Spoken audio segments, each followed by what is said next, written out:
প্রিয় শিক্ষার্থী বন্ধুরা, তোমরা সকলেই কেমন আছো? দেখতে পাচ্ছ ইতিমধ্যেই কিন্তু আমাদের কাছে ঢাকা বোর্ডের এমসিকিউ সমাধানটা হয়ে গেছে। পরবর্তী কোন বোর্ডের সমাধান পেতে চাও দ্রুত করে কমেন্ট করে এবং আমাদের চ্যানেলটিকে সাবস্ক্রাইব করে পাশে থাকা বেল বাটনটি বাজিয়ে দাও। দেখো, একের অ্যান্সারটা হবে প্রকৃত জবেদা, দুইয়ের অ্যান্সারটা হবে গ নাম্বার আর্থিক বিবরণী, তিনের অ্যান্সারটা হবে গ নাম্বার লাভ এত টাকা, চারের অ্যান্সারটা হবে আমাদের গ নাম্বার 2 ও 3, পাঁচের অ্যান্সারটা হবে আমাদের ঘ নাম্বার আরেকটি সম্পদ। এবার দেখো, ছয় একটা উদ্দীপক দেওয়া আছে এবং উদ্দীপক অনুযায়ী ছয়ের অ্যান্সারটা হবে কিন্তু আমাদের, দেখো এখানে এই যে গ নাম্বারটা এবং খ নাম্বারটা দুইটা অ্যান্সার।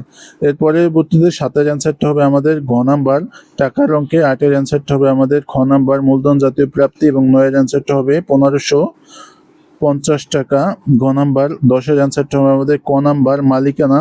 পরবর্তীতে দেখো, 11এর অ্যান্সারটা হবে আমাদের গ নাম্বার খতিয়ান, 12এর অ্যান্সারটা আমাদের খ নাম্বার চলমান নীতি, 13এর অ্যান্সারটা হবে আমাদের গ নাম্বার 2 ও 3, 14এর অ্যান্সারটা হবে আমাদের ক নাম্বার সম্মুখ নীতি। পরবর্তীতে আমরা 15 নম্বর প্রশ্নে চলে যাই। 15 নম্বরের অ্যান্সারটা হবে গ নাম্বার 14,500 টাকা, 16এর অ্যান্সারটা হবে আমাদের খ নাম্বার 1 ও 3, 17এর অ্যান্সারটা হবে আমাদের গ নাম্বার মেশিন ক্রয়, 18এর অ্যান্সারটা হবে আমাদের ক নাম্বার নগদে পণ্য বিক্রি।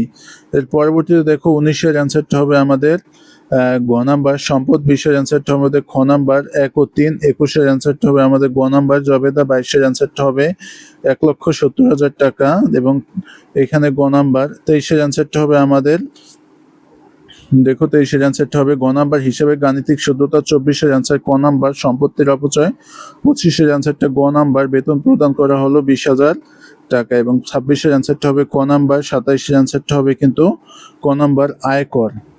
তো এই ছিল আজকের সমাধান। পরবর্তী সকল সমাধান পেতে আমাদের চ্যানেলটিকে সাবস্ক্রাইব করে পাশে থাকা বেল বাটনটি বাজিয়ে দিও। ধন্যবাদ।